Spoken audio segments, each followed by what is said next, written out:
Berjumpa kembali di Ngulik Alkitab bersama saya Pendeta Mestika Hulu yang akan memandu bincang kita di Ngulik ini. Pada kesempatan ini kita akan mengulik Kisah Para Rasul 2 ayat 1-13. Tema kita kali ini Pentakosta.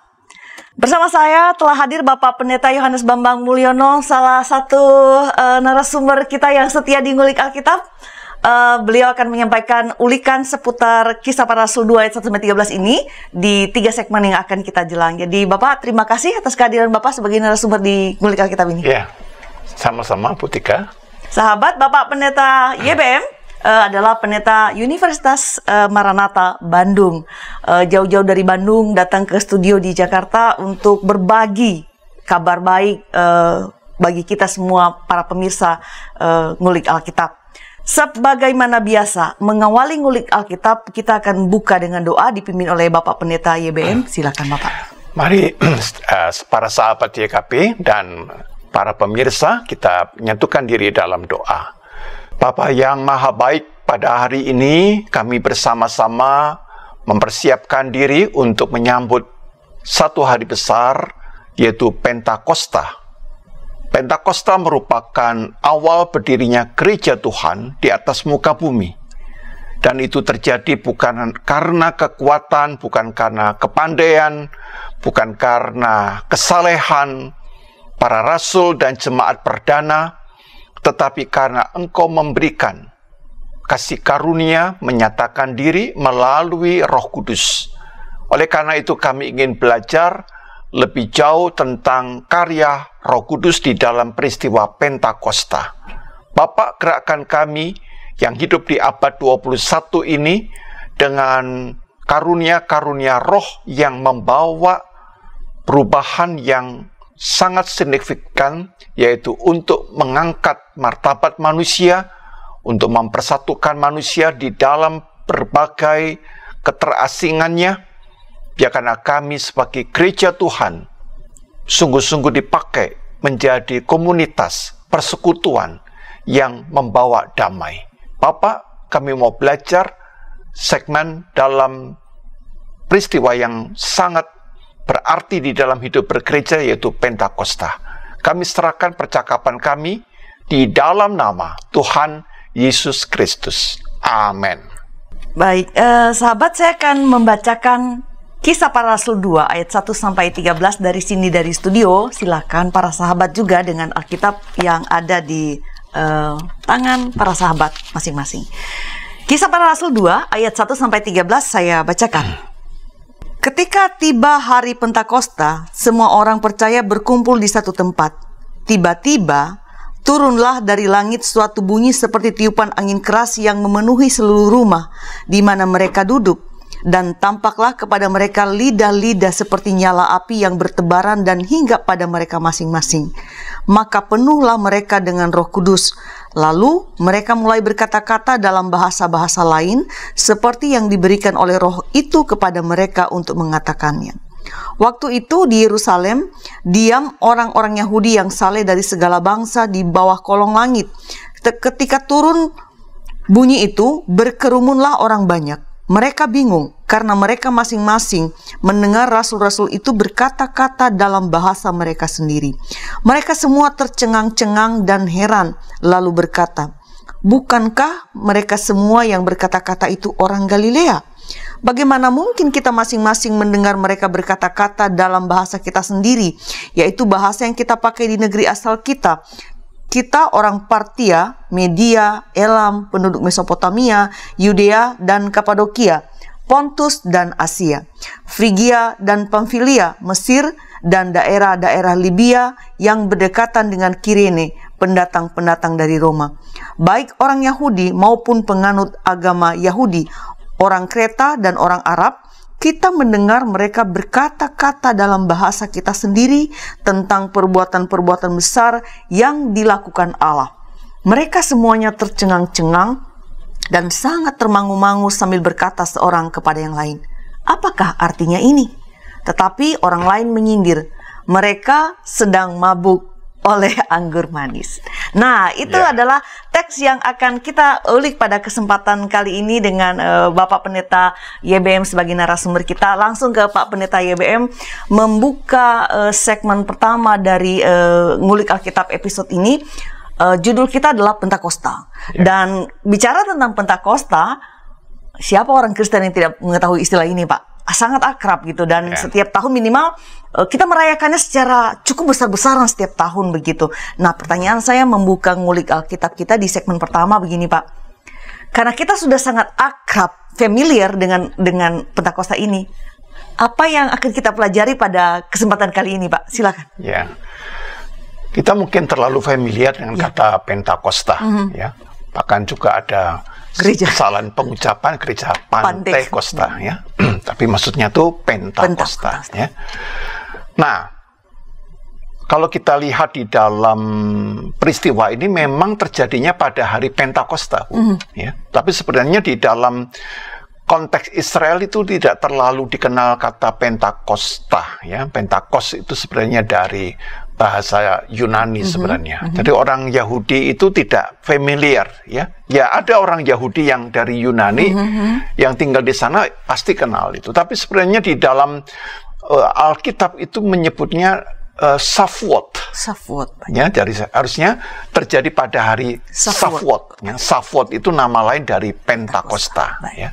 Nah, memang di dalam Kisah Rasul pasal 2 kan kita disebutkan ayat 1 tadi, disebutkan kan ketika tiba hari Pentakosta, semua orang berkumpul di Yerusalem. Ya, jadi karena Alkitab kita kan diterjemahkan dari bahasa Yunani, sehingga tidak dipakai kata Shavuot, tapi dipakai kata Pentakosta. Ya.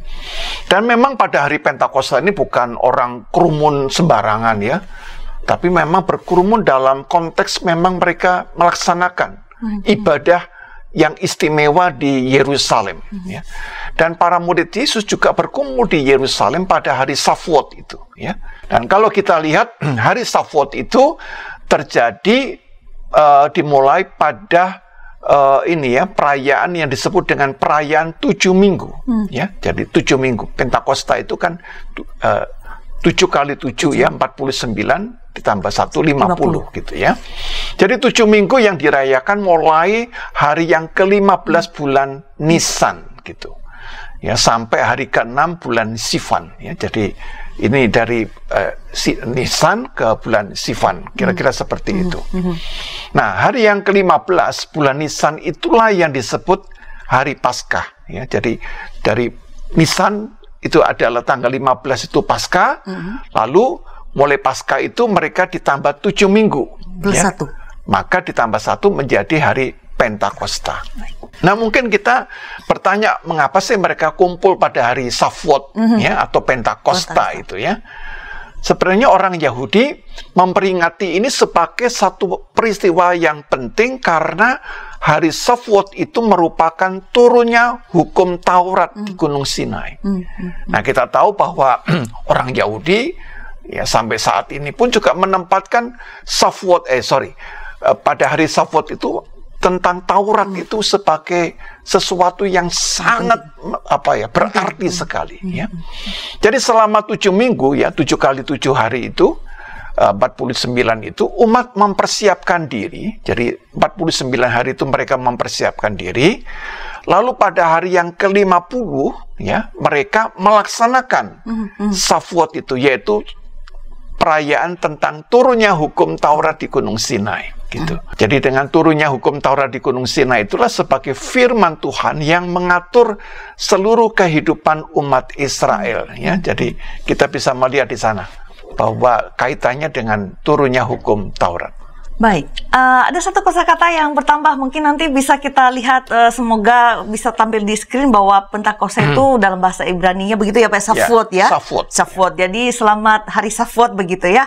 Nah, penjelasan Bapak Pendeta YBM barusan mengatakan pada kita bahwa Pentakosta atau Shavuot ini merupakan sebuah peristiwa dirayakannya turunnya hukum Taurat di Gunung Sinai sebagai firman Allah yang mengatur kehidupan umat Israel, dan artinya mau mengatakan bahwa ini memiliki makna yang sangat penting bagi umat Israel.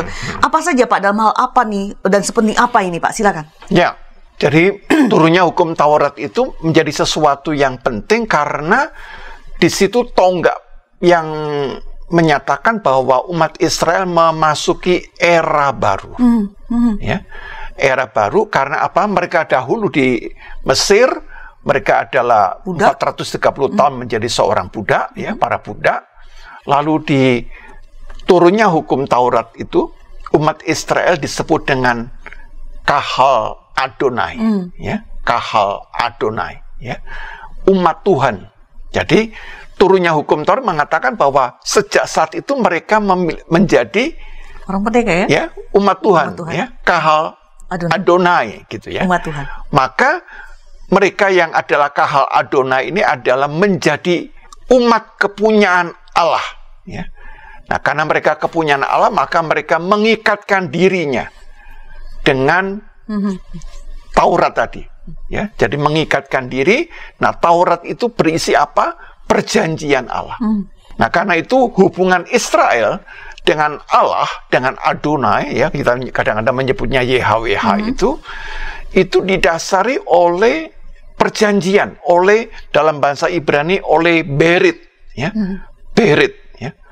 Nah, berit inilah yang menempatkan Israel sebagai bangsa yang sejak dasarnya, ya, sejak mereka ini disebut Kahal Adonai itu mengikatkan perjanjian kasih karunia. Jadi ada perjanjian kasih karunia. Nah, karena itu di dalam merespon bagaimana Allah yang sudah menyatakan firman-Nya, hukum Taurat kepada mereka ini, maka umat Israel pada hari Shavuot itu mereka kemudian menyampaikan persembahan syukur. Gitu. Seperti kita juga itu, Pak, menerima berkat, bersyukur. Ya, jadi ada firman Tuhan dulu dari atas, ya. Maka kemudian umat merespon dengan persembahan syukur. Ya. Jadi pertama-tama ada penyingkapan dulu. Allah yang menyatakan dulu. Allah yang membuka dirinya. Maka umat kemudian bisa memberikan persembahan. Ya. Nah, itu sebabnya maka ciri khas dari Shavuot atau Pentakosta itu adalah ditandai dengan ucapan syukur, ya, dengan thanksgiving. Ya, umat memberikan persembahannya kepada Tuhan. Nah, tradisi inilah yang kemudian juga nanti akan dipakai oleh gereja. Pada hari Pentakosta, kemudian umat, ya, jemaat itu membawa persembahannya. Ya.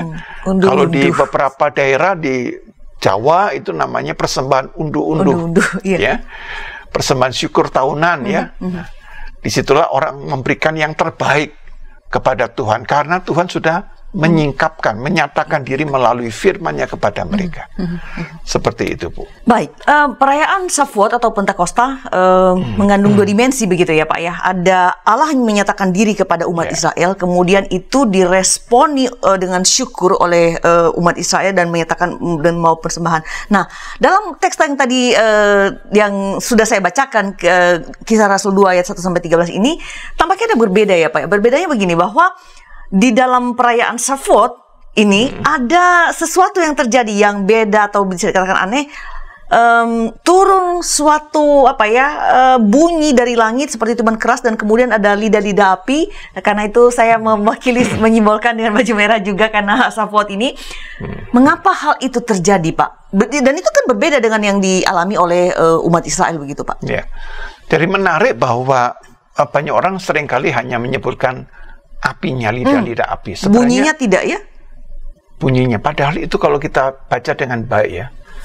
Penyataan Allah, kalau di dalam hukum Taurat itu kan bentuknya seperti itu loh batu gitu, ya. Maka di dalam peristiwa Shavuot yang dialami oleh umat Israel, umat Kristen, ya, umat gereja perdana, itu Allah menyatakan diri dalam bentuk lidah.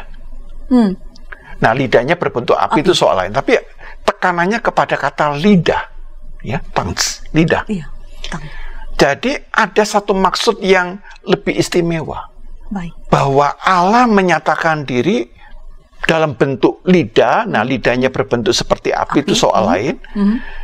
Dan karena itu kalau kita lihat mengapa peristiwa Shavuot itu berkaitan dengan masalah bahasa. Baik, oke.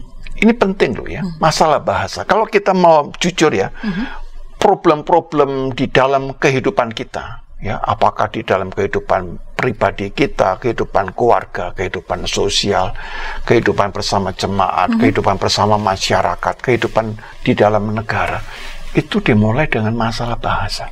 Iya. Ucapan. Ya, problem-problem kita yang paling krusial itu di masalah ucapan, bahasa. Ya. Ya, kita melihat juga misalnya di dalam peristiwa perang Rusia dan Ukraina itu ya, komentar-komentar yang bukan membawa satu harapan untuk mendoakan, tetapi bahasa kebencian ya. Kalau kata orang sekarang mengompori. Ya, dikomporin gitu ya. Dan kalau ada yang hancur atau mati dan mereka ikut bersyukur ya.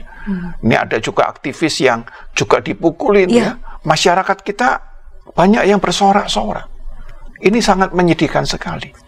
Berarti masyarakat kita itu belum menerima apa yang disebut dengan penyataan Allah di dalam bentuk bahasa. Ya, bahwa api itu mau mengatakan bahwa ini bahasa ini ya, language yang dikatakan tongues, lidah ini adalah api ya, api dalam arti yang menyucikan. Nah, poin kata ini penting Ibu. Ya, karena itu penyataan ilahi dengan lidah api. Ya. Itu sangat relevan di dalam konteks kita beragama atau menghayati religiusitas kita itu. Nah, lidah-lidah kita ini kadang-kadang bukan bentuknya seperti api, tetapi menjadi api yang menghanguskan. Padahal kalau kita lihat para rasul ketika menerima lidah-lidah seperti api tidak hangus begitu ya, mengobarkan semangat, bahkan mengobarkan semangat gitu, yang membawa perdamaian begitu kan. Nah, yang kedua, kalau kita lihat di dalam penyataan Allah dengan bentuk lidah-lidah api ini, maka disebutkan turunlah dari langit ya. Kata turunlah dari langit ya. Dan itu jelas sekali di dalam bahasa Yunani, yaitu ektau uranau ya. Ek itu keluar, tau itu adalah bentuk of gitu ya. Kemudian oranos ya, sorga. Ya, dari keluar dari sorga. Jadi keluar dari sorga berarti Allah ini menyingkapkan diri seperti hukum Taurat. Allah menyingkapkan diri melalui firman-Nya ya, yang diterima oleh Musa ya. Dan lalu disebutkan bahwa penyataan Allah dalam bentuk seperti lidah-lidah tadi, dalam bentuk lidah-lidah api tadi, menghinggapi setiap orang yang hadir di situ. Maka kita bisa melihat bahwa karya penyataan Allah di dalam peristiwa Shavuot ini bukan untuk menghanguskan, bukan untuk menghancurkan, ya, tetapi ingin membawa satu dampak dari apa? Dari karya penebusan Kristus. Jadi peristiwa Shavuot yang terjadi di dalam Kisah Para Rasul itu berkaitan dengan karya penebusan Kristus. Jadi tujuannya apa? Mungkin begitu ya, kita tanya lebih mendalam lagi, bahwa pencurahan Roh Kudus dalam bentuk lidah-lidah tadi yang seperti api adalah untuk membentuk jemaat, ya, membentuk gereja Tuhan di tengah dunia, ya. Dan ini saya kira ciri khas atau karakteristik dari Roh Kudus. Roh Kudus itu adalah Roh Allah, ya, Ruah, ya, Elohim itu, ya, dia senantiasa menciptakan keteraturan di tengah-tengah kekacauan. Yaitu yang kita baca misalnya di dalam kitab Kejadian pasal yang pertama itu kan, Roh Allah, ya, melayang-layang itu ya, di dalam kondisi kacau itu ya, tohu wa fohu itu ya. Kekacauan balauan tanpa bentuk, di situ Roh Allah itu hadir untuk apa? Menciptakan ketertiban, menciptakan keteraturan. Nah, gereja juga mempunyai fungsi itu, hadir untuk menciptakan apa? Keteraturan di tengah-tengah kekacauan. Itulah berita yang sangat fundamental, dan karena itu di dalam kisah penciptaan ya, mungkin kita baca sebentar Bu, ada kaitannya di dalam Kejadian 1 ayat yang kedua. Kejadian 1 ayat 2 saya bacakan. Bumi belum berbentuk dan kosong, gelap gulita menutupi samudra raya, dan Roh Allah melayang-layang di atas permukaan air. Jadi bayangkan ini ya, bumi ya belum berbentuk dan kosong, belum ada bentuknya ya. Tohu wa fohu ya. Lalu disebutkan gelap gulita ya. tidak ada harapan untuk kehidupan. Nah, disitulah roh Allah melayang-layang di atas permukaan air. Nah, hal yang sama, dunia kita sekarang adalah dunia yang sangat gelap. Iya. Sangat gelap. Dan kita seperti melihat ke depan itu sangat pesimistik. Karena sekarang orang memamerkan kekerasan, ya, kebencian, radikalisme, ya, anarkisme itu dengan cara yang vulgar. Tetapi ada satu celah penting iman kita, yaitu bahwa di tengah-tengah kekacauan itu, roh Allah ini, ruah Elohim itu akan menciptakan keteraturan. Karena itu kita bersama-sama merayakan Pentakosta. Ya. Ya. Jadi disitulah kita melihat bahwa peran dari roh Allah itu, ya, ruah Elohim itu untuk menciptakan kehidupan yang baru. Kita akan melanjutkan bincang kita mengenai karya Roh Kudus ini setelah pesan-pesan berikut ini.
Sahabat, mari dukung pelayanan dan pekabaran Injil melalui YKB dengan membagikan link acara ini kepada sebanyak mungkin orang.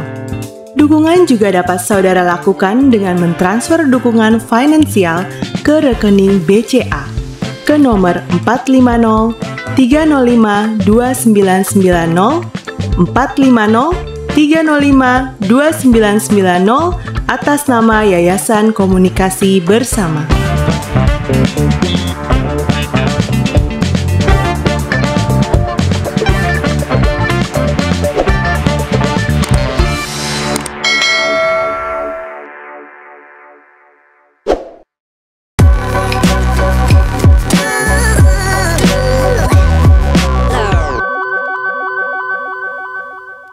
Masih di Ngulik Alkitab bersama saya Pendeta Mestika Hulu dan bersama narasumber kita Bapak Pendeta Yohanes Bambang Mulyono. Tentu saja kita sedang mengulik Kisah Para Rasul 2 ayat 1 sampai 13 dengan tema Pentakosta.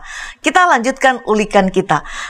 Tadi Pak di segmen pertama sudah ada pembahasan yang sebetulnya sudah langsung ke ke inti juga pembicaraan kita, dan tadi saya mengingat bahwa di segmen pertama Bapak menjelaskan sesuatu yang mungkin sering kita lewatkan begitu, bahwa di ayat 2 dikatakan bahwa turun dari langit suatu bunyi seperti paling keras dan memenuhi seluruh rumah, dan kemudian tampaklah seperti lidah-lidah api penyataan Allah itu.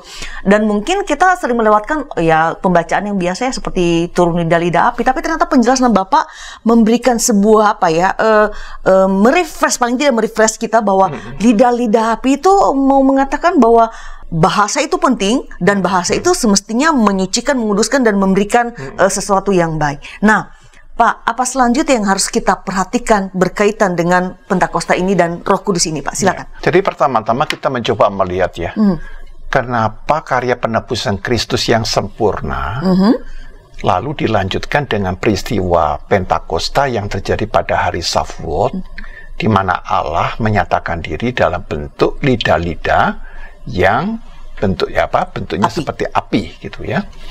Jadi kita harus melihat bahwa ini poin penting gitu loh ya, bahwa hidup manusia ini seringkali mengalami kekacauan, dan kita harus tanya sumbernya apa gitu loh. Ya, ada begitu banyak kekacauan, tapi kita tanya sumbernya apa gitu. Nah, ternyata sumbernya itu mulai adalah dari bahasa, dari lidah, kata-kata. Kata-kata. Dan coba perhatikan, orang bercerai juga karena kata-kata. Anak menjadi karakternya tidak bisa berkembang juga karena kata-kata. Hampir semua kata-kata itu. Kata-kata itu powerful sekali. Dan itu sebenarnya kalau kita lihat misalnya flashback ke belakang begitu, kita melihat bahwa peristiwa Pentakosta berkaitan dengan contoh sumber kekacauan itu kita lihat di dalam Kejadian 11 ayat 4 itu. Itu ada hubungannya yang sangat erat, Bu Tika. Silakan Bu Tika, kita membaca Kejadian 11 ayat 4 lebih dahulu, gitu ya. Ini sepertinya ulikan kita semakin menarik. Kejadian pasal 11 ayat yang keempat, Ibu. Ayat 4 saya bacakan. Ya, silakan. Kejadian 11 ayat 4, juga kata mereka, marilah kita dirikan bagi kita sebuah kota dengan sebuah menara yang puncaknya sampai ke langit. Dan marilah kita cari nama supaya kita jangan terserak ke seluruh bumi. Nah, ini menara Babel nih, Pak. Iya, menara Babel. Tapi sebenarnya ada menara, tapi di balik menara ini apa ya? Satu ucapan. Ya, satu ungkapan, sebuah bahasa di mana mereka itu ingin mengilahkan dirinya, ya. Ingin menjadikan kebenarannya itu dalam bentuk menara tadi. Jadi menara itu hanya simbol, Bu. Tapi di balik itu ada apa sih? Yaitu bahwa kecenderungan manusia ini selalu sama. Dosa manusia pertama adalah juga ingin menjadi seperti Allah. Ingin menonjol, ingin dilihat. Menonjol, ingin semua orang itu apa ya? Menghormati, memuja, bahkan memuja. Ya. Apa yang terjadi juga di Rusia. Ingin menunjukkan ini loh, negara yang superpower yang hebat. Ya. Nah, di situ dipamerkan. Tapi akibatnya apa? Kekacauan. Kematian orang-orang yang tidak berdosa menjadi taruhannya. Nah, di sini kita boleh belajar bahwa dalam memahami peristiwa Shavuot Pentakosta itu kita harus belajar dari kisah menara Babel. Poin pentingnya apa sih dalam bahasa itu? Yang dosa yang paling tersembunyi yang tidak kelihatan. Orang mencari nama dan memuja diri. Kita kadang-kadang juga nggak menyadari bahwa kita misalnya dalam media sosial kita juga ingin mencari nama. Ya, coba kalau mau jujur, kalau dapat likes, kira-kira gimana? Satu pun itu, atau like-nya cuma 1, Bu, atau 2, ayo. Sudah apa namanya galau ya, Bu ya? Kalau saya media sosial buat bercanda-canda, Bang, tidak, bukan untuk di-like, mau buat bercanda doang. Oke, kan? Tapi ada orang-orang yang menurut penelitian kalau tidak mendapatkan like itu menimbulkan kesedihan. Ya, kesedihan. Ya. Seperti diri mereka tidak berharap. Dan dia akan cari yang lain supaya orang mau nge-like gitu. Ya. Dan karena itu konten-kontennya bikin konten-konten yang sifatnya menarik perhatian, walaupun itu sangat merusak. Ya, betul. Begitu, ya. Jadi poin di sini ya, poin pertama itu adalah kita harus hati-hati bahwa dalam bahasa itu mencari nama, mencari popularitas, pemujaan diri, memperoleh sanjungan. Dan itu sebenarnya akarnya adalah karena manusia itu ingin mengilahkan dirinya dan menyingkirkan keilahian dan kedaulatan Allah. Jadi sebenarnya di balik itu mau melawan Tuhan juga. Pengen menjadi yang terbesar ya, Pak? Yang terbesar otomatis saya menyingkirkan Tuhan, menyingkirkan Allah. Ya. Dengan memuja diri maka kita bisa merasa bisa menggantikan posisi Allah sebagai penguasa dan penyelamat kita. Tentunya kita tidak mengatakan, tapi sebenarnya di balik itu ya, bagian kita yang terdalam di sana. Dan yang kedua, kalau boleh saya mengatakan bahwa kalimat tadi jangan terserak ke seluruh bumi. Jangan terserak di sini aja. Di sini aja ngapa-ngapain, bukan supaya ini apa namanya kumpul orang kumpul itu pokoknya makan itu ya, makan pokoknya kumpul dulu ya.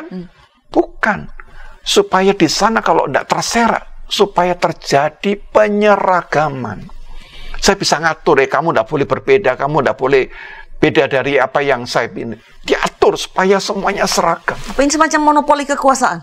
Iya, monopoli kekuasaan. Padahal kalau saya membaca dengan sedikit lebih teliti ya, di dalam, itu kan pasal 11. Kalau saya membaca pasal 10, manusia itu ternyata sudah sangat beragam. Ya, keturunannya Sem, Ham, Yafet itu membentuk apa namanya suku-suku etnis yang sangat beragam. Dan sekarang pasal 11 dijadikan seragam. Ya, dan ini saya kira kecenderungan manusia pada masa kini pun juga di Indonesia menyeragamkan orang. Ya. ditonjolkan satu keagama, satu kepercayaan tertentu, seakan-akan semua orang berpikir seperti agama mereka. Padahal Indonesia ini adalah negara yang sangat beragam. Ya.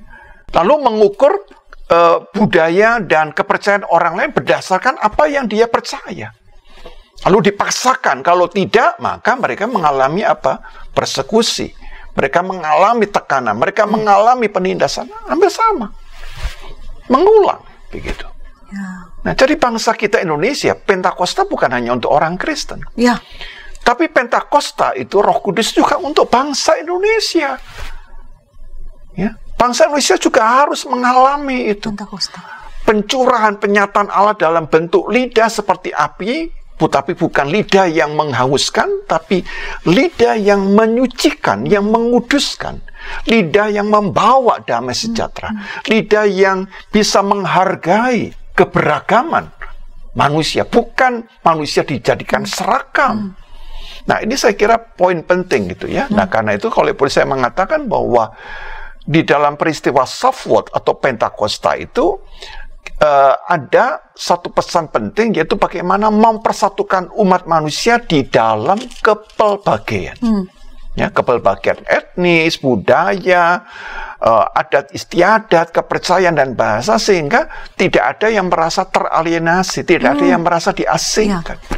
Nah, bahasa kita kan seringkali mengasingkan orang lain. Ya, nanti orang lain yang berbeda disebut kafir.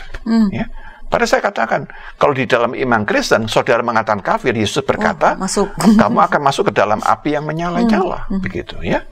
Nah, kita boleh belajar di dalam, kita membaca ulang, misalnya Kisah Rasul pasal 2 ayat 9 sampai dengan 11, Ibu. Ya. Saya baca kembali ya, Pak? Ya, silakan. Supaya kita makin jelas, ya. Sahabat, saya baca kembali teks kita, Kisah Rasul 2 ayat 9 sampai 11. Kita orang Partia, Media, Elam, penduduk Mesopotamia, Yudea dan Kapadokia, Pontus dan Asia, Frigia dan Pamfilia, Mesir dan daerah-daerah Libya yang berdekatan dengan Kirene, pendatang-pendatang dari Roma, baik orang Yahudi maupun penganut agama Yahudi, orang-orang Kreta dan orang Arab, kita mendengar mereka berkata-kata dalam bahasa kita sendiri tentang perbuatan-perbuatan besar yang dilakukan Allah.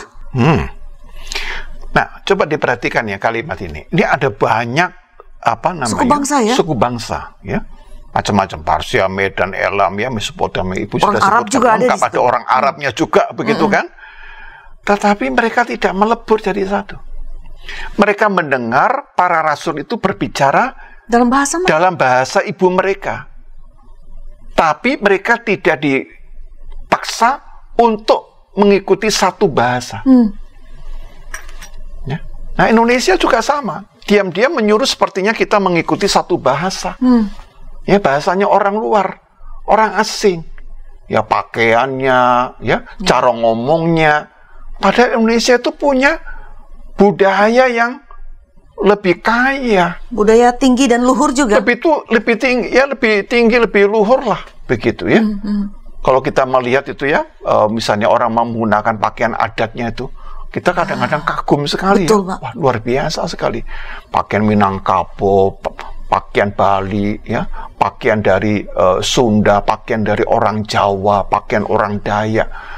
Wah, luar biasa dan sekali. Dan itu semua memiliki nilai yang luar biasa sebetulnya. Dan itu dihargai. Nilai keunikannya itu dijaga.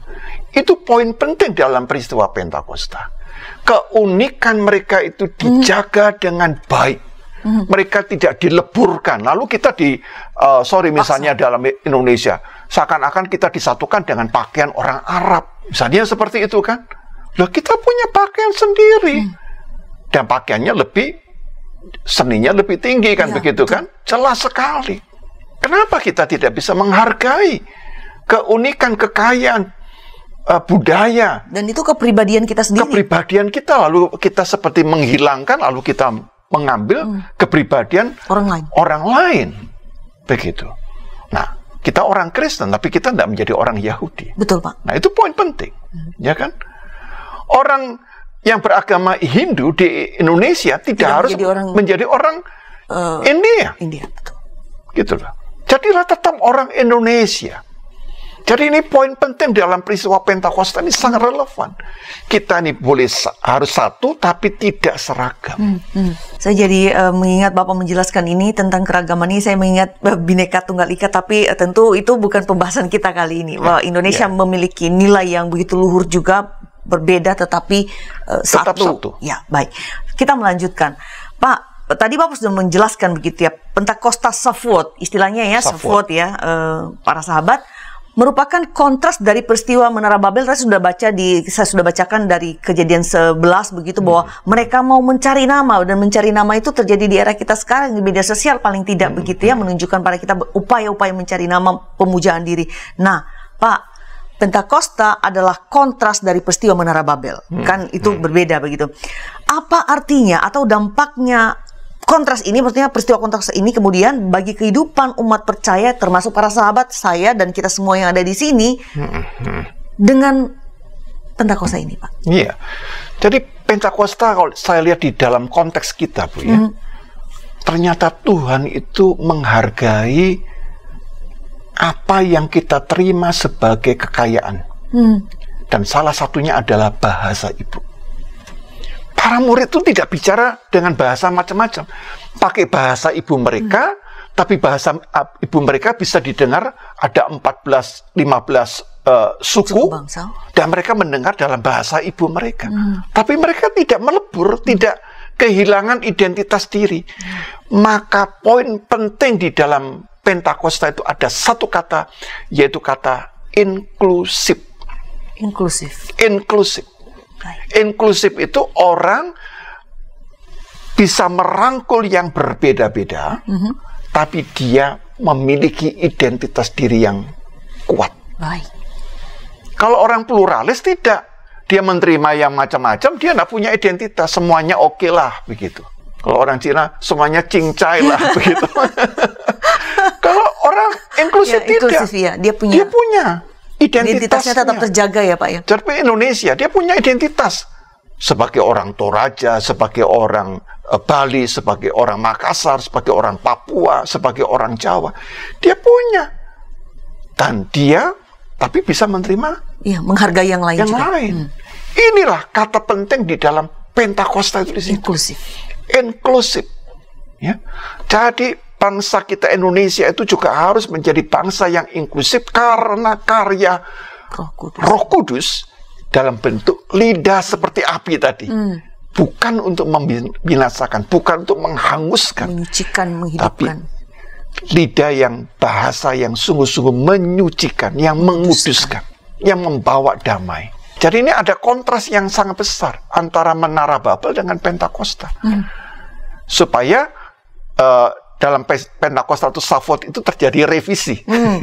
Merevisi apa yang salah di dalam cara berpikir umat manusia ini. Dan tujuannya apa? Manusia kemudian bersama-sama dalam keberagamannya memuliakan Allah, lalu dia mampu hidup bersama dengan sesama, maka dia juga mengangkat martabat manusia. Ya. Manusia tidak lagi mencari nama, tapi dia mencari kesejahteraan bersama. Ya.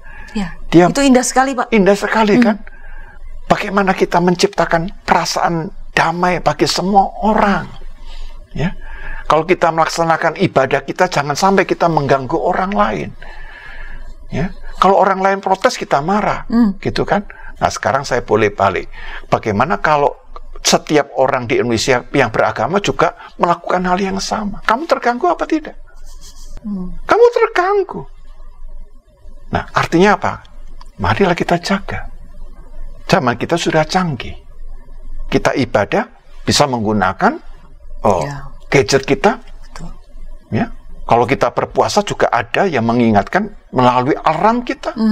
Ya. Kita bisa mengaturnya sendiri. Karena kita hidup bersama, gitu. Persoalannya hidup bersama. Kalau tidak begitu, kita akan terus ada gesekan-gesekan begitu. Nah, kita ingin Indonesia ke depan ini menjadi Indonesia yang penuh dengan damai. Itulah roh Pentakosta, Ibu. Ya. Baik, kita melihat ada bahwa di dalam salah satu kata kunci dalam Pentakosta ini adalah inklusif, gitu. Bahwa kita menerima orang lain yang berbeda dengan kita menghargai, tetapi kita tidak kehilangan jati diri kita. Oke, apa selanjutnya yang masih ada di dalam Pentakosta ini, Pak? Jadi masalah yang sulit di Indonesia ini adalah bahwa kita ini, agama ini membuat kita menjadi orang-orang yang eksklusif. Apa ini terjadi pada kekristenan juga, Pak?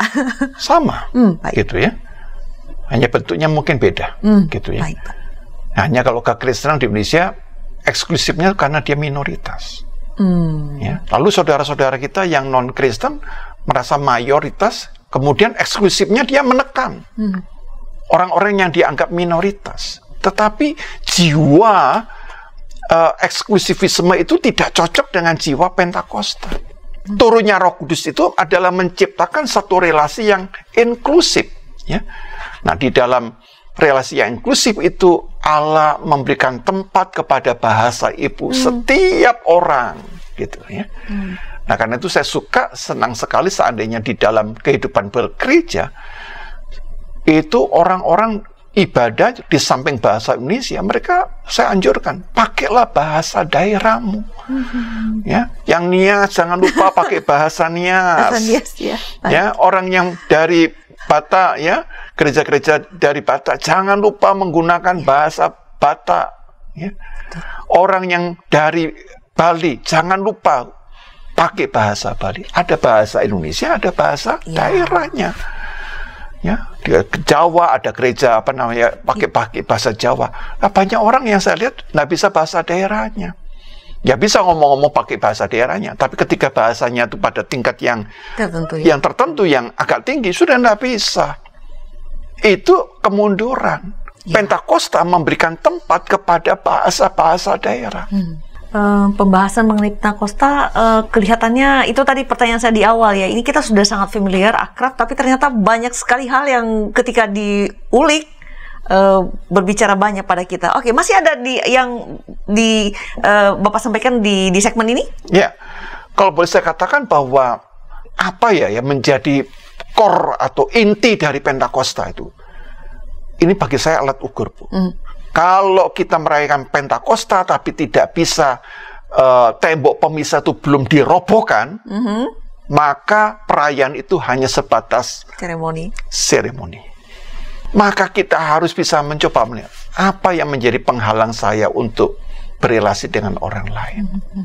Tapi tidak boleh kehilangan identitas diri. Banyak orang mau toleran tapi kehilangan identitas dirinya. Itu toleran yang tidak membawa satu transformasi karena dia larut. Ya. Nah, saya kira tidak perlu. Ya, orang Kristen adalah tetap orang Kristen dengan identitasnya, dan kita juga tidak perlu meniru-niru orang lain berbicara. Marilah kita berbicara sesuai dengan bahasa kita, dan kita tetap pede begitu. Baik. Baik. Salah satu kata kunci dalam Pentakosta adalah inklusif, dan kita akan melanjutkan bincang kita setelah pesan-pesan berikut ini.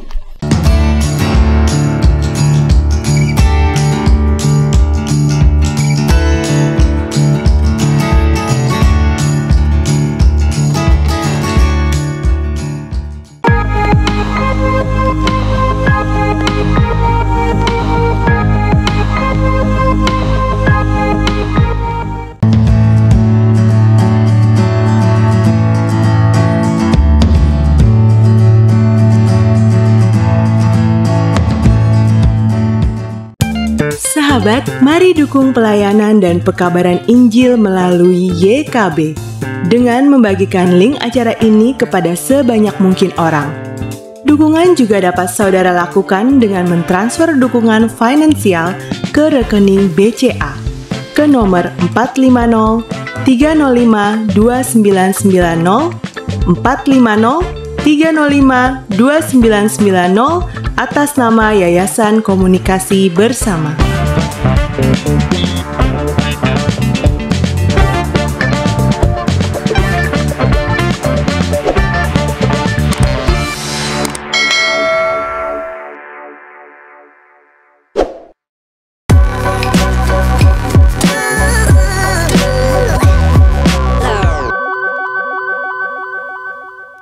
Terima kasih sahabat, masih setia di Ngulik Alkitab bersama saya Pendeta Mestika Hulu dan narasumber kita Bapak Pendeta YBM. Kita mengulik Kisah Para Rasul 2 ayat 1-13 dengan tema Pentakosta.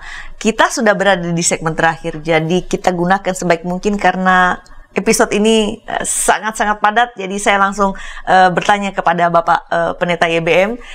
Pak, di segmen kedua Bapak sudah menjelaskan bahwa peristiwa Pentakostan ini penting banget, dan ini kontras dari Menara Babel, mau merevisi apa yang terjadi di Babel begitu. Atau dengan perkataan lain bahwa Pentakosta ini merupakan sebuah babakan atau episode baru bagi kehidupan gereja, bahkan umat manusia. Tadi Bapak sudah menjelaskan bahwa ini bukan hanya gereja di Indonesia, tapi umat Indonesia juga, bahkan saya pikir mungkin dunia juga perlu diterangi oleh spirit dari Pentakosta ini. Nah, apa yang terjadi pada gereja atau perubahan apa yang terjadi pada gereja karena Pentakosta ini, Pak? Baik dulu sampai sekarang dan tentu yang akan datang. Jadi kita harus melihat gereja itu ada esensinya, ya, ada DNA-nya, lalu juga ada manifestasinya. Nah, esensinya udah jelas bahwa gereja itu adalah dipakai oleh Tuhan untuk seperti kepanjangan tangan dari Roh Kudus untuk menciptakan keteraturan, ya, ketertiban, ya, perdamaian, keadilan, begitu kan. Tetapi manifestasinya gereja seringkali meniru konsep berpikir Menara Babel. Ya kan? Nah, itu kita lihat di dalam hidup kita sekarang gitu loh. Sehingga gereja itu tidak lagi sesuai dengan esensinya sebagai eklesia yang keluar. Ya, yang dipanggil keluar itu. Bahkan gereja ini seakan-akan ingin memasukkan kemauannya ke dalam dirinya, lalu dia memuja, mengilahkan dirinya. Mencari nama lagi. Ya? Jadi gereja ini mencari nama, lalu dipamerkan, ya, supaya gerejanya ini sangat ini ditambahi, kalau perlu ditambah dengan sesuatu yang lebih meyakinkan, ya, apakah itu dengan kata yang berkaitan dengan Tuhan, dengan Kristus, ya, seakan-akan ini gerejanya Yesus sendiri, begitu kan, atau mungkin sangat Alkitabiah, begitu kan, ortodoks, ya, diberi nama, ya, begitu. Tapi mau mengatakan apa? Seakan-akan yang di luar itu tidak.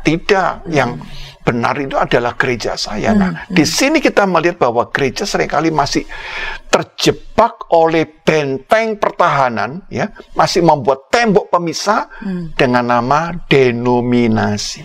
Padahal tadi Bapak menjelaskan di penghujung segmen kedua bahwa salah satu ciri dari Pentakosta bahwa rubuhnya tembok pemisah. Baik.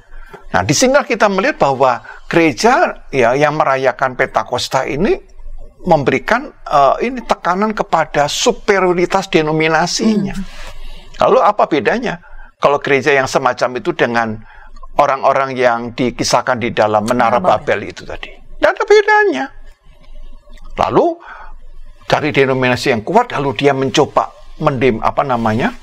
menguasai, ya, mendominasi orang lain, begitu. Nah, kita seringkali itu terjebak, ya, ini gereja ekumenis, ya, lalu saya pikir kalau ekumenis itu kan memberi tempat, ternyata enggak. Satu denominasi dia mencoba menguasai. Saya katakan sorry, saya enggak bisa kalau yang seperti ini. Kalau kamu ingin memberikan ruang, berikanlah ruang yang adil. Di situ ada model Protestannya ada, model Katoliknya ada, ya. Ada model Pentakostanya ada, tapi kamu ramu bukan hanya di tempel-tempel, coba kamu ramu secara kreatif. Sehingga orang itu hadir itu merasa terwakili, ya. Dan tidak ada yang merasa tersingkirkan, gitu. Ataupun dipaksakan. Dipaksakan, ya. Nyanyiannya seringkali nyanyian tertentu mendominasi. Loh, gereja itu kaya sekali. Dengan musik itu kaya sekali. Dan ini tidak tahu mengapa, ya, kita ini sebagai manusia ini seringkali seperti orang yang mudah membawa luka-luka sejarah, ya. Ya, luka-luka skisma, ya, perpecahan itu, ya, ratusan tahun yang lalu itu kita bawa ke sekarang. Ya, misalnya itu, ya, luka-luka perpecahan antara Katolik dengan Lutheran dengan Calvinis, ya, 500 tahun yang lalu masih dibawa-bawa. Lalu dikatakan, loh, kalau ini Katolik, kalau ini bukan, dan sebagainya. Ya. Udah lama sekali, pada 500 tahun. 500 tahun masih dibawa-bawa. Saya hidup dalam gereja, saya melihat heran sekali saya itu. Seakan-akan mereka ini pelakunya, padahal kamu tuh hanya mewarisi. Yang melakukan itu sudah mati semua mereka itu, ya. Yang diwarisi yang tidak bagus lagi, Pak. Ya, yang Terus warisan yang permusuhan itu kamu bangkitkan terus. Dari waktu ke waktu. Kapan kita bisa hidup dalam roh Pentakosta, menghayati peristiwa Shavuot, di mana Allah itu menghancurkan tembok-tembok pemisah dan disatukan, tetapi tidak diseragamkan. Ya. Ini kan poin penting, Ibu. Ya, bahwa kita ini adalah orang-orang yang kalau saya tangkap itu punya apa yang disebut dengan spiritualitas paradoks. Ya, apa itu spiritualitas paradoks ya? Jadi orang spiritualitas paradoks itu begini, Bu. Dia ini suka merawat perpecahan gereja, namun antusias memberitakan firman tentang keesaan gereja. Ya, dia suka sekali merawat itu perpecahan, ya. Tapi kalau khotbah, Bu, wow, sangat meyakinkan, bicara mengenai keesaan gereja sebagai tubuh Kristus. Nah, maka saya menangkap bahwa spiritualitas kita ini ambivalent, mendua gitu loh. Ya. Kalau boleh saya mengatakan, sebenarnya jangan-jangan kepribadian kita ini mengalami keterpecahan gitu. Ada istilah sekarang, Pak, membagongkan. Oh, membagongkan. Iya kan? Ya. Nah kalau pribadi kita nih pecah, ya, ambivalent, paradok, berarti kita ini adalah orang sakit. Ya, bingung. Orang bingung melihat orang kita juga. Orang bingung kan begitu kan? Ya. Jadi hati-hati loh, gereja juga banyak yang sakit gitu loh. Ya, bicaranya tuh nggak cocok gitu, Bu. Merawat pecah, tapi kalau bicara itu berbusa-busa tentang ekumene begitu ya. Tapi ujung-ujungnya mendominasi, menguasai orang lain begitu. Nah, kan kita tidak begitu. Karya penebusan Kristus itu adalah bertujuan untuk membarui kita, mentransformasi kita. Ya, kita mengalami apa yang disebut Rasul Paulus sebagai ciptaan baru. Ya. Ini poin penting. Pentakosta dari bukan hanya era baru, tapi juga menciptakan ciptaan yang baru. Nah, ini poin yang penting. Itu sangat menarik dan sangat indah ya. Bapak menyebutkan apa yang dikatakan oleh Paulus bahwa kita menjadi ciptaan baru oleh karena Kristus, dan itu ditegaskan lagi dalam Pentakosta yang Roh Kudus menyucikan. Pak, saya tadi sementara Bapak menjelaskan, ada yang saya catatkan, itu sangat menarik gitu. Allah menyatukan tetapi tidak menyeragamkan, satu tetapi tidak seragam. Saya kira itu bisa menjadi semacam otokritik juga buat kita ya, bahwa tidak memaksa orang untuk seragam. Nah, di penghujung saya sedikit kembali ke tadi bahwa mengquote apa yang Bapak katakan bahwa dan bahkan di segmen ini juga Bapak sudah mengatakan bahwa Pentakosta itu merubuhkan tembok pemisah, dan barusan dalam penjelasan Bapak juga mengatakan bahwa spirit itu ternyata tidak sepenuhnya dimiliki oleh gereja, karena ternyata gereja ini justru masih hidup atau mempertahankan benteng pertahanan itu, denominasinya begitu. Seperti tadi Bapak jelaskan bahwa semangatnya ekumene, tapi dalam praktek tidak demikian. Nah, pertanyaan saya ke Bapak berikutnya nih. Apa yang harus kita lakukan gereja supaya sungguh-sungguh menghidupi semangat Pentakosta yang satu tetapi tidak seragam, yang merubuhkan tembok-tembok pemisah, supaya semua orang memang benar-benar diterima secara inklusif, Pak? Apa yang harus kita lakukan supaya ini tidak hanya sekadar kita berteori, berkata-kata? Ya. Jadi kan pertanyaan begini, Bu, kalau saya boleh kembali juga pertanyaan, kenapa sih orang itu bikin tembok? Baik. Kenapa sih orang bikin benteng? Kan orang yang takut. Takut. Kan gitu, itu kan? takut, Pak. Orang yang takut kan? Insecure. Ya. Nah, orang yang takut, orang yang insecure ngalami apa? Dia ngalami damai. Ya. Atau mungkin dia, saya meminjam tadi Bapak katakan bahwa tidak yakin dengan jati dirinya. Jadi ketika bertemu orang lain, takut ini semakin hilang. Ya, benar, Bu. Jadi ketakutan itu ya. Nah, di balik ketakutan itu apa? Dia gelisah. Nah, poin penting ketika Yesus itu bangkit, kata pertama yang diucapkan kepada para muridnya adalah damai sejahtera bagimu. Eirene, shalom. Dan saya sangat terkesan dengan kata-kata Yesus di dalam Yohanes 14 ayat 27. Ibu. Mungkin tolong Ibu bacakan. Baik. Ya. Ini kata-kata yang luar biasa. Saya yakin kita cukup akrab dengan ini atau mungkin menghafalnya, tapi mari kita bacakan supaya ini Yohanes menjadi 14 ayat 27, Ibu. Di dalam topik Pentakosta ini saya bacakan kembali. Yohanes pasal 14 ayat 27. Damai sejahtera kutinggalkan bagimu, damai sejahteraku kuberikan kepadamu, dan apa yang kuberikan tidak seperti yang diberikan oleh dunia kepadamu. Janganlah gelisah dan gentar hatimu. Ini kata-kata yang luar biasa, Ibu. Damai sejahtera kutinggalkan bagimu, damai sejahtera kuberikan kepadamu, dan apa yang kuberikan tidak seperti yang diberikan oleh dunia kepadamu. Janganlah gelisah dan gentar hatimu. Nah, ini para orang-orang percaya, orang-orang Kristen dalam denominasi itu seringkali tidak merasakan, mengalami damai sejahtera yang diberikan oleh Kristus yang tidak dapat diberikan oleh dunia. Mereka ini miskin dengan damai, takut dengan perkembangan gereja lain.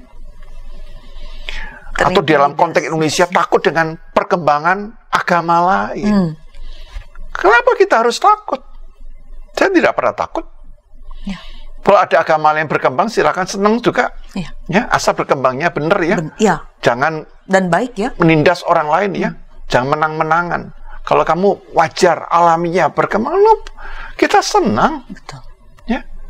Nah, disinilah poin penting, Bu, bahwa Roh Kudus itu yang menerangi kita itu memampukan kita dewasa.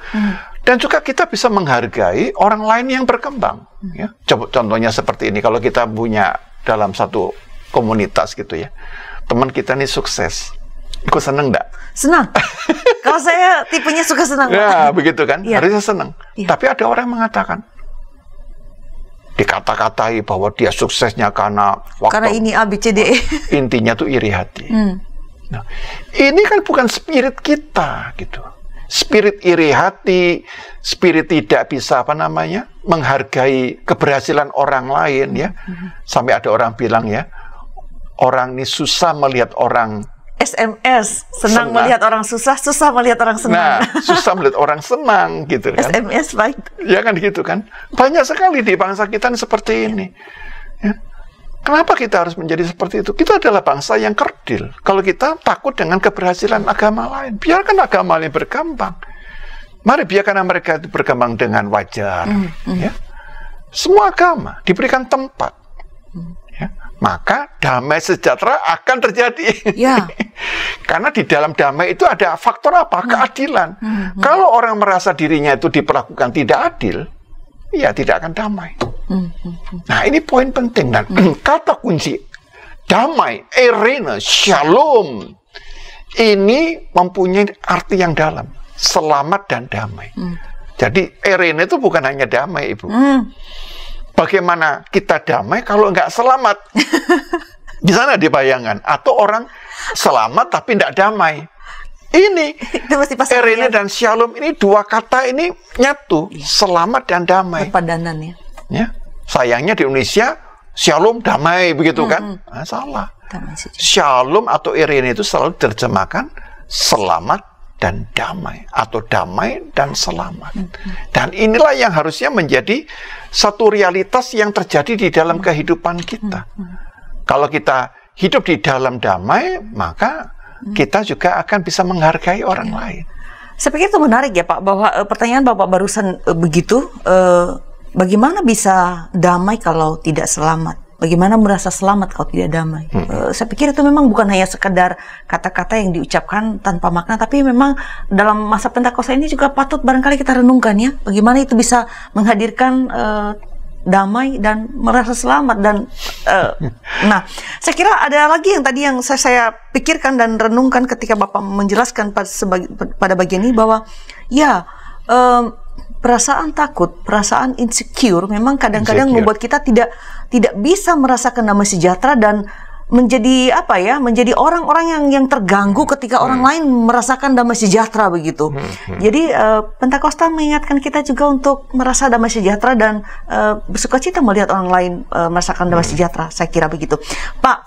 Itu refleksi saya atas apa yang Bapak sampaikan. Saya masih ada satu pertanyaan saya kira kepada Bapak.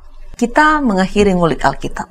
Kita sudah bicara panjang dan saya kira para sahabat menyimak dengan baik begitu, harapan saya begitu. Apa yang kita bincangkan Pentakosta ini tidak sesederhana yang kita lihat, tidak kita anggap sudah familiar, tapi ternyata ada banyak hal lapisan seperti bawang yang kita kupas dalam ulikan Bapak itu dibentangkan pada kita. Nah, mengakhiri ngulik Alkitab ini, apa yang harus kita perhatikan begitu gereja dan secara personal kita masing-masing yang menyaksikan ngulik Alkitab kali ini, untuk juga bukannya sekedar dipahami saya kira ya Pak ya, tapi diupayakan, diperjuangkan supaya dunia tahu dan merasakan barusan saja damai sejahtera itu.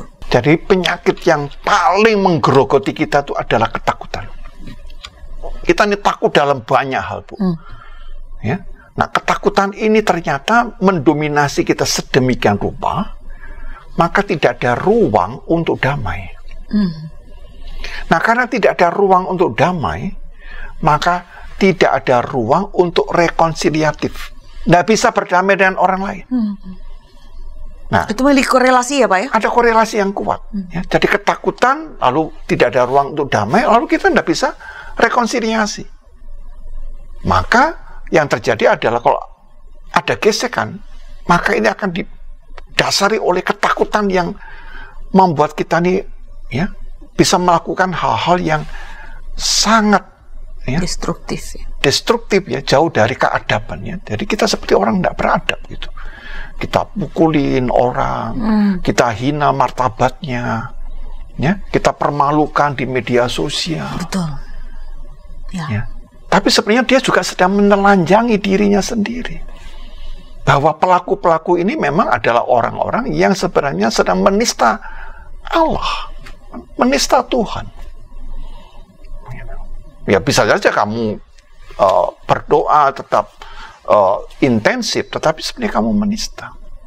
Nah, gereja juga dalam hal ini harus hati-hati.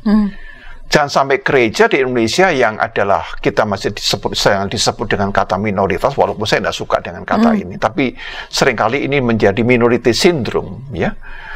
Gereja kena minority syndrome, dia rasa khawatir, lalu dia tidak berani bersaksi. Ya. Dia tidak bisa menyampaikan kebenaran bahwa keselamatan hanya di dalam Yesus Kristus. Nah, itu tidak berani dikatakan. Lalu di gereja mengatakan keselamatan ada di dalam semua agama. Semua agama sama saja. Kenapa kita berani mengatakan keselamatan di dalam Kristus? Yaitu keselamatan di dalam cinta kasih-Nya. Karena di dalam cinta kasih-Nya Allah memberikan ruang kepada agama-agama yang ada. Kan begitu kan, boleh Bu? Tidak menistakan agama yang ada. Tapi dia tetap harus memberitakan Kristus sebagai satu-satunya jalan kebenaran dan hidup. Tapi hati-hati, tidak boleh jatuh kepada eksklusivisme. Karena Kristus itu adalah dia pribadi ilahi, firman Allah yang berinkarnasi menjadi manusia yang apa? Inklusif. Dia menerima yang beragam itu. Merangkul semua. Dirangkul semua. Nah, dengan sikap seperti ini, maka lawan dari ketakutan ini adalah kita menjadi orang yang lebih rendah hati. Ya, kita bisa lebih rendah hati, ya. Tidak menonjolkan diri, tidak show gitu ya. Nah, gereja-gereja bisa enggak juga tampil dengan rendah hati, tidak perlu menampilkan show ya. Agama-agama juga begitu. Ayo, agama yang benar tidak boleh show, tidak boleh memamerkan di depan publik ya. Relasi dengan Tuhan itu adalah seperti relasi dengan istri atau suami. Personal. Sangat personal, private. Private. Jangan apa yang Anda lakukan yang sangat private di dalam kamar itu kamu buka. Itu memalukan sekali. Nah, jadi yang dilakukan adalah apa? Bukan yang private-nya yang dipamerkan. Tapi tunjukkan hasil kebersamaan itu apa? Cinta kasih. Sinergi tadi. Cinta kasih mendatangkan apa? Kepedulian, membela keadilan. Nah, inilah yang poin penting, bahwa sumbernya dari mana? Irene, damai sejahtera. Dari Shalom. Damai sejahtera yang kuberikan kepadamu adalah damai sejahtera yang tidak dapat diberikan oleh dunia. Ini poin pentingnya. Sehingga kita mampu tetap bersyukur ketika dalam kondisi pandemi ini ya mengalami kesulitan ya. Ada banyak karena perang ini juga bahan bakar menjadi mahal. Akan ke depan akan langka, bukan hanya mahal, akan langka. Ya, ibu-ibu protes dengan masalah minyak goreng kan begitu kan. Kita lupa bahwa akibat perang ini bukan hanya masalah minyak goreng. Tatanan global ya. Tatanan global ini juga akan mengalami perubahan dan dampaknya besar. Nah, karena itu jangan ngompori orang perang, begitu kan? Ya. Jangan ngompori orang perang. Mari kita doakan bersama di dalam peristiwa Pentakosta supaya segera terjadi perdamaian, segera terjadi rekonsiliasi. Sehingga kita juga tidak merasa hidup di dalam kekhawatiran. Kita menjadi orang yang lebih menikmati hidup dengan penuh syukur, ya. Nah, Pentakosta adalah ibu pakai baju merah, lambangnya apa? Sukacita. Iya. Iya kan? Sukacita. Nah, roh Pentakosta itu jangan hanya sukacita pada hari Pentakosta, tapi keseharian. Rayakan di dalam hidupmu sehari-hari sukacita, mensyukuri atas kasih karunia Tuhan. Maka Pentakosta ini bukan lagi menjadi satu selebrasi, ya, bukan hanya sekedar ritual, tapi menjadi sebuah peristiwa pengayaan hidup, perayaan hidup itu sendiri, begitu. Lifestyle way of life, kita. Ya. Nah, sehingga orang juga senang melihat, waduh, menjadi orang Kristen itu sungguh menyenangkan, ya. Hidupnya penuh sukacita walaupun menghadapi banyak masalah. Dia tidak tidak terbelenggu oleh tekanan-tekanan yang ada. Dia bisa mengatasi karena kita mempunyai Allah yang lebih besar daripada masalah itu sendiri. Dan gereja membuktikan itu. Ini gereja kecil sekali menghadapi satu budaya yang sangat besar, budaya Roma, budaya orang Yahudi, lalu dia tampilkan identitasnya ini. Dia bisa menjaga di tengah-tengah identitasnya di tengah-tengah. Di tengah-tengah berbagai macam kekuatan-kekuatan yang ada, dia bisa jaga. Nah, mampukah kita pada hari Pentakosta juga menjaga identitas diri dengan sikap yang inklusif, sehingga kita bisa berelasi dengan semua orang dalam damai sejahtera. Kita juga bisa menghadirkan rekonsiliasi kalau ada permusuhan. Dan kita bisa mengkomunikasikan bahasa dengan lembut, dengan ramah, dengan sopan, dengan kasih yang menyentuh hati. Baik, sungguh sebuah pembahasan ulikan yang sangat menarik, dan saya tadi sempat katakan bahwa ini seperti kita sudah sangat akrab dengan tema Pentakosta begitu, dan tapi ketika diulik itu menjadi sebuah, ada layer demi layer seperti bawang begitu. Kita berada di ujung ngulik Alkitab ini, Pak. Masih adakah yang Bapak ingin sampaikan untuk sebuah penegasan kepada para pemirsa yang hadir bersama kita? Iya, Bu. Saya tuh ingat satu ayat, Bu, ya. Mungkin boleh ya dibacakan satu ayat, ya. Baik, Pak. Roma 8 ayat 15, Bu. Ini saya kira penting sekali ya dalam kaitannya dengan hari Pentakosta atau Shavuot ini. Silakan Ibu bantu baca Roma 8 ayat 15. Saya membaca surat Roma pasal 8 ayat 15.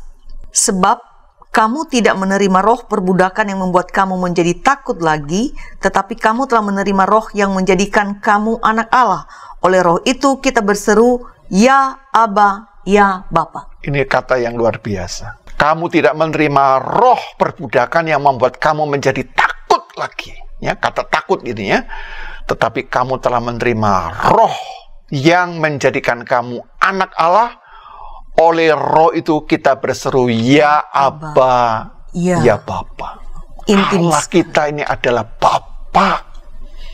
Maka di dalam Bapa ini kita juga, roh ini membuat kita juga memperlakukan orang lain. Seperti orang Bapa kepada anak-anaknya. Saudara ya. Kepada saudara-saudara kita. Dan inilah core inti dari gereja, yaitu eklesia. Umat yang dipanggil keluar oleh Allah dari dunia untuk mendatangkan keselamatan dan damai. Erena, shalom. Baik, tuntas sudah jumpa kita di Ngulik Alkitab episode ini. Kita berterima kasih pada Bapak Pendeta Yohanes Bambang Mulyono atas ulikan, saya katakan itu sangat lengkap. Dan mungkin kita bisa membincang lagi nanti pada satu kesempatan yang lain atau sambil tentang apa yang Pentakosta ini hadirkan dalam kehidupan kita sebagai umat Tuhan. Bapak, terima kasih untuk penjelasan yang luar biasa ini. Kiranya menjadi berkat bagi para sahabat yang hadir bersama kita. Dan kami juga mengucapkan terima kasih kepada para sahabat yang setia bersama kami.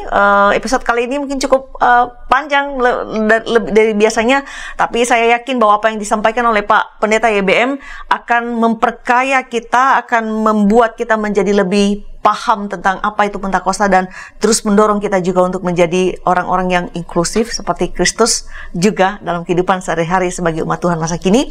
Terima kasih untuk like, terima kasih juga membagikan link ini kepada sebanyak mungkin orang dan di media sosial para sahabat sekalian. Jangan lupa untuk melakukan subscribe dan kita akhiri dengan doa dipimpin oleh Bapak Pendeta YBM. Silakan.